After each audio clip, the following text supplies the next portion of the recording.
जय हिंद। स्वागत है आपका हमारे इस YouTube चैनल के ऊपर में। और आज मैं बात करने आया हूँ बिहार विधान सभा की, जिसमें टोटल 35 पोस्ट के आसपास कैंडिडेट्स नियुक्त होने वाले हैं और उसमें 10 गुना रिजल्ट देगा तो 350 के आसपास कैंडिडेट जो है वो टाइपिंग के लिए सिलेक्ट होने वाले हैं। तो जाहिर सी बात है, इसमें जो कैंडिडेट बिहार विधानसभा के अंदर में जिनका 80 नंबर आ रहा है या 80 के ऊपर आ रहा है, तो उनके चांसेस बन रहे हैं कि वो अपने लिए जो है वो अच्छे से तैयारी करें और टाइपिंग वगैरह जो है अब इसे देखना शुरू कर दें, क्योंकि एक्सपेक्टेड है कि 2 जून को एग्जाम ले लिया जाएगा। तो आइए स्क्रीन के ऊपर कुछ बातें हैं, छोटी छोटी बातें जो आपको बता दिया जाए ताकि आप जो है एग्जाम के लिए प्रिपेयर हो जाएं।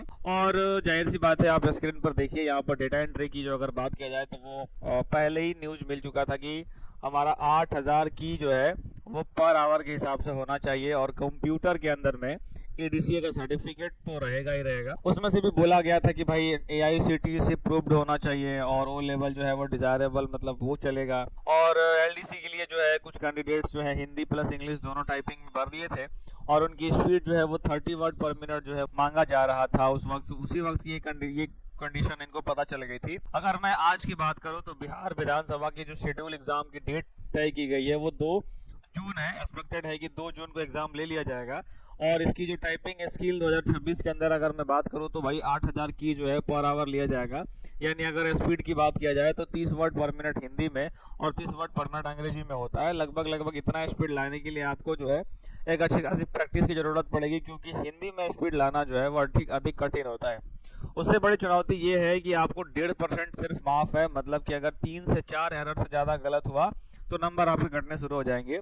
सबसे बड़ी बात यही है, सबसे बड़ी चुनौती भी यही है, यहाँ पर रैमिंटन गुरुदेव नहीं होता है, सिर्फ होता है गुरुदेव 2000 मतलब 1010। गुरुदेव 010 की खासियत क्या है कि यहाँ पर नॉर्मल जो कीबोर्ड होते हैं वो उसी पर काम कर लेता है और इसके साथ हल्का फुल्का कोड भी होता है। तो कोड भी हमें एक बार से पढ़ लेना होता है। रैमिंटन में कोड नहीं होता है लेकिन इसमें कोड होता है। अब अगर मैं बात करूंगा तो सबसे ज्यादा चुनौतीपूर्ण जो बातें रहेंगी वो रहेंगी आपके लिए टाइपिंग। इसमें बहुत लड़के छटेंगे टाइपिंग की एक्यूरेसी की वजह से, क्योंकि हिंदी में इतना परफेक्ट टाइपिंग मारना अपने आप में एक बहुत बड़ी चुनौती है। मतलब कि अगर आपकी टाइपिंग अगर अच्छी हो गई तो जाहिर सी बात है कि ये चांसेस हैं कि आपके इस वैकेंसी के अंदर में रिजल्ट हो सकते हैं।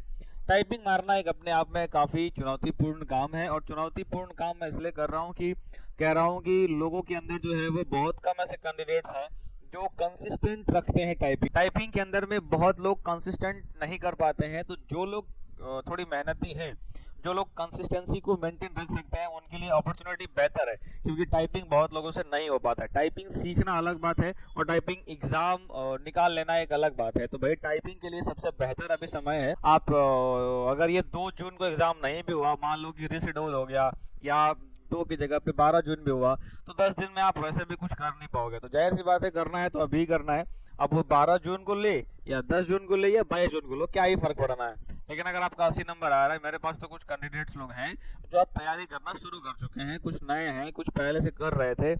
तो फाइनली मुझे लगा कि एक बार आपके साथ भी ये बात शेयर कर देना चाहिए। तो लिटरली मैंने आपके साथ ये बात शेयर कर दी। कुछ और सवाल अगर आपके रह गए हो, मान लीजिए कि कुछ पूछना हो, आप मुझे कमेंट कर लीजिए और वहां से आप सवाल पूछ लीजिए, ताकि जो भी आपके दिमाग की कंफ्यूजन है वो क्लियर हो जाए। हालांकि आजकल तो अलग अलग रिसोर्सेज है, वहां से भी आप पता कर सकते हैं अगर टाइपिंग। और हाँ, साथ साथ में भी मैं आपको बता दूं कि इसमें सीपीटी की एग्जाम भी चल रही है।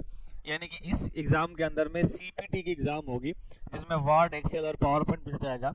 जिस भी आदमी पर आपका अधिक भरोसा है, अगर आप मेरे पर कर लेते हैं तो कोई बात नहीं है, लेकिन किसी और पर भी आपका ट्रस्ट बनता है तो जाहिर सी बात है आप ट्राई करिए और सीपीटी जरूर पढ़िए। सर, सीपीटी से ही आपका रिजल्ट बनेगा, क्योंकि वो भी एक बहुत इंपॉर्टेंट हिस्सा होने वाला है इस एग्जाम के अंदर में। इसमें वर्ड होगा, एक्सेल होगा, पावर पॉइंट हो गया। उतना पढ़ लीजिए जितना कि 10 मिनट में सॉल्व करा जा सकता है, उतना आपको पढ़ लेना है। बहुत डेप्थ में नहीं जाना है, एडवांस नहीं चक्कर में नहीं पढ़ना है, लेकिन खूब सारा प्रैक्टिस करना है। ज्यादा से ज्यादा पढ़ने के साथ साथ प्रैक्टिस पर भी संपूर्ण ध्यान देना है। कोई चीज अगर टटोलना पड़ रहा है तब तक उसको पढ़ते रहे, जब तक आपको एक बार आपने सोचा और आपकी माउस वहां पे चली नहीं गई, तब तक पढ़िए जब तक आपको टटोलना नहीं पड़े। यानी कि बहुत सारा प्रैक्टिस, अलग अलग प्रोजेक्ट्स बनाइए, अलग अलग लेके सीपीटी पर। किसी भी कंडीशन में जो सीरियस कैंडिडेट हैं, जो कंसिस्टेंसी को बनाए रख सकते हैं, उनके लिए ये बेहतर अपॉर्चुनिटी है। जो लोग कैजुअली हैं उनको छोड़ दीजिए, जो कैजुअली हैं वो कैजुअली रहेंगे ही। उनको कुछ करना या वो क्या पता है क्या नहीं, क्या सोच के कैजुअल रहते हैं उन्हें मुझे नहीं पता।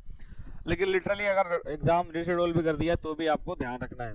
फिलहाल कोई अगर स्टेनोग्राफर है तो उनके लिए स्पीड जो चाहिए वो 80 वर्ड पर मिनट चाहिए स्टेनोग्राफर के अंदर में। मतलब ऐसा नहीं कि तुम स्पीड मारने लगो अंग्रेजी की और हिंदी की 80 वर्ड पर मिनट और उस चक्कर में, अरे भाई इतना कॉमन सेंस तो होना चाहिए गवर्नमेंट जॉब की तैयारी करने वाले व्यक्ति को कि 80 वर्ड पर मिनट वो टाइपिंग की नहीं होती है, वो स्टेनोग्राफर की होती है। तो भाई साहब आपने, मैं उम्मीद करता हूँ कि इतना तो सब बातें आप जानते होंगे और मैंने भी कुछ कुछ आपको बता दिया भाई। तो जो आपने ये वीडियो को देख लिया और मैं आशा करता हूँ कि आपका बिहार विधान परिषद, माफ करिए, विधानसभा से रिलेटेड बातें खत्म हो गई होंगी।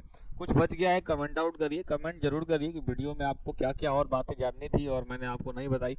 फिर जैसा होता है फिर हम लोग बात करेंगे। फिलहाल इस वीडियो को यहाँ तक देखा इसके लिए आपका बहुत बहुत धन्यवाद। मिलते हैं किसी नेक्स्ट वीडियो के।